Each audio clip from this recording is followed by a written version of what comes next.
kenalin saya dengan dia. Jadi adik-adiknya juga ada berkumpul di sini. Dia ini duduk di sini. Terus si Didit mau ngomong sama adik-adiknya dan kakak-kakaknya. Iya dong. Iya, kamu tuh dari mana? Dia dibilangnya dari Jogja. Dia katanya lagi buka usaha, apa namanya tuh yang di jalan-jalan itu. Oh, bikin rumah, bikin jalan gitu. Nizety berani bawa ke rumah itu karena Mas Didit itu udah menunjukkan keseriusan. Udah menunjukkan bahwa dia pengen ke jenjang yang lebih serius, menikah gitu kan Mbak, bukan yang sekedar pacar-pacaran gitu. Kalau kayak gitu kan di rumah nggak boleh. Nah, disitulah makanya kita di rumah juga welcome.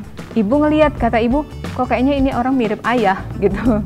Nah, dari situ yang kunci kuat Nizety untuk tetap memperjuangkan Mas Didit supaya apa namanya kebiasaan di rumah ini untuk tidak apa namanya bisa mengenal lebih dekat untuk laki-laki yang jadi pendamping kita itu bisa lebih lebih halus lagi, bisa lebih lembut lagi untuk masuk ke dalam rumah ini.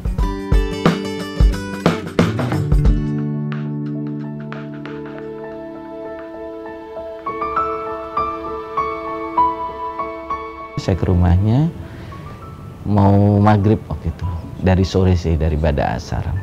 Saya datang, terus pas maghrib, sampai maghrib, totonya dia kaget. Kita duduk depan, Mas, ibu saya datang sama kakak saya. Cuman dia pinternya, dia sendiri mau ke rumah itu dia setting gitu loh Mbak. Dalam arti, Agus jam 5:30-an.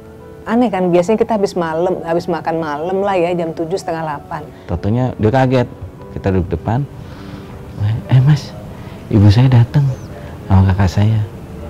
Ya terus kenapa, saya bilang. Ya kan nggak apa-apa, saya bilang, orang gua ngapain di sini gitu.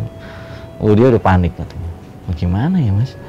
Aduh gimana ya? Loh kok aduh gimana? Saya bilang, udahlah nggak apa-apa, kenalin aja. Saya ketemu sama ibu, langsung cium tangan. Ya seperti ketemu dengan orang tua. Terus 5:30 dia datang, azan berkumandang, dia minta ibuku, Bu, yuk kita sholat ya berjamaah. Ibu kan kaget, waduh anak muda kok pikirannya sholat, akhirnya berjamaah. Ya alhamdulillah pada waktu itu nggak ada anak laki kan di rumah. Saya minta, Bu, kalau boleh saya sholat maghrib di rumah, Bapak. Sekalian jadi imamnya. Oh, boleh, Ibu, seneng banget. Buat saya sih, ya seorang laki harus jadi imam di situ. Jadi saya ngimamin Ibu, ngimamin Arzeti sekalian. Itu pertama kali saya ngimamin Arzeti juga situ. Sholat sama-sama. Ya mengalir seperti biasanya ya. Ketemu orang tua bercerita, ketemu kakaknya bercerita. Ibu masak, ibu ada Mas Didit, dia langsung masak, dia masakin Mas Diditnya.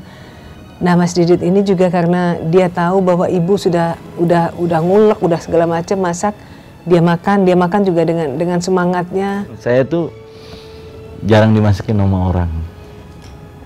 Waktu 7 tahun di luar juga kadang masak sendiri. Jadi saya sangat apresiasi kalau seorang bisa masakin, terutama seorang ibu, masakin buat anaknya. Dan saya tahu ini masakan ibu sendiri. Jadi buat saya tuh luar biasa banget.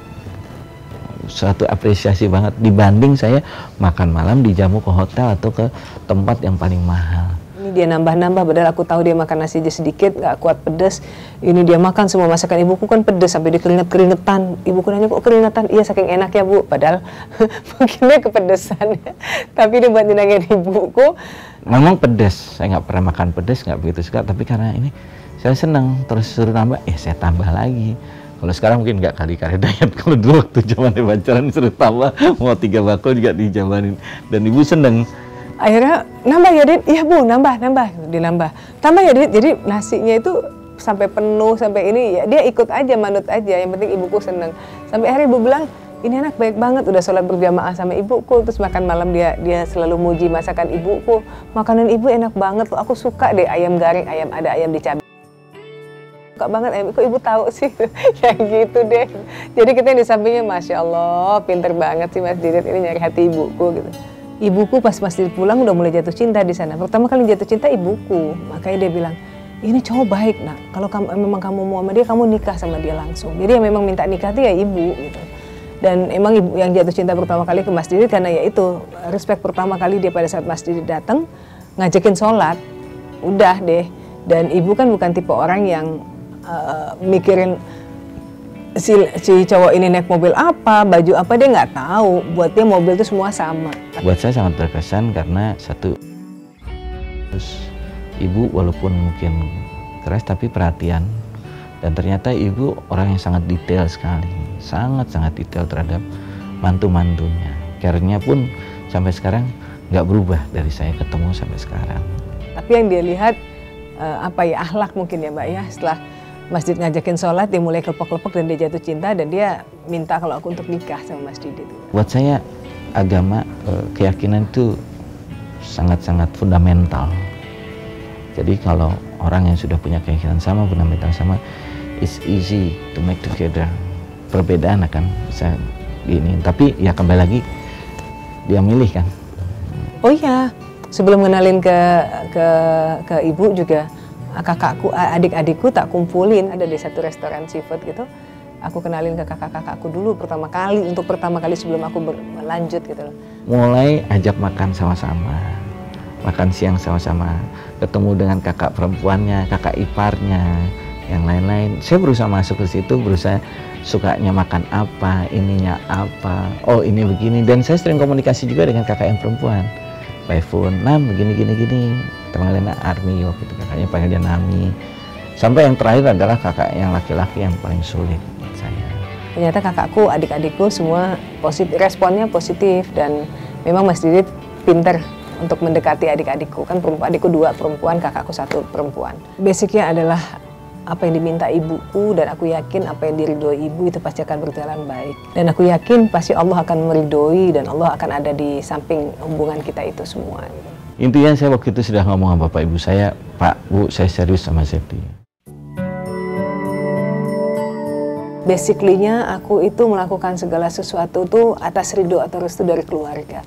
Melangkah apapun yang aku ambil untuk membeli sesuatu pun juga biasanya aku ada pertimbangan keluarga. Jadi pada saat Mas Didit diterima keluarga aku dengan hati yang sangat-sangat alhamdulillah gitu ya. Jadi buat aku sudah inilah jalannya, inilah jodohnya. Jadi nggak ribet tiba-tiba dikabarin kita nikah tanggal 3 Februari, cepet aja gitu prosesnya Mbak. Karena kita juga mau cari yang bukan perfect ya, yang terbaik lah. Yang terbaik buat saya juga terbaik buat orang tua. Itu sih yang saya pikirkan. Kalau buat saya yang terbaik mungkin agak ego ya. Bisa pacaran bule, pacaran sama siapa kali. Tapi enggak, kalau saya berpikir bisa balance terhadap orang tua juga, itu yang paling penting sih. Dan sangat istilahnya taat, terutama sama ibu. Itu yang luar biasa. Oh, kalau aku ke keluarga Mas Didit memang sudah sebelum Mas Didit ke rumahku, aku sudah kenal dengan ibu, dengan mama gitu loh. Aku waktu itu kita pernah diajakin buka puasa bareng. Jadi teman-teman yang show kemarin di Shanghai diajakin buka puasa di rumah Mas Didit. Terus ini sebelum kejadian dia bilang suka ya Mbak.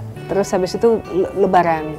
Kan kelanjutan dari Shanghai itu kan masih puasa tuh, buka puasa di rumahnya seminggu kemudian. Habis itu ada halal bihalal di rumahnya. Aku datang lagi, diundang lagi. Jadi udah 2 kali ke rumahnya dia. Kita masih belum tahu, tak pikir kan masih berteman aja. Dari sana mulailah gitu. Dia telepon, terus kalau dia telepon nggak diangkat, dia marah gitu loh. Kok telat angkatnya? Oh ya lagi syuting Mas gitu loh. Oh kalau aku telepon angkat dong gitu. Iya pasti aku angkat, cuman kalau aku lagi kerja gitu. Jadi simple, nggak macem-macem, nggak ini semua tuh ngalirnya tuh cepet.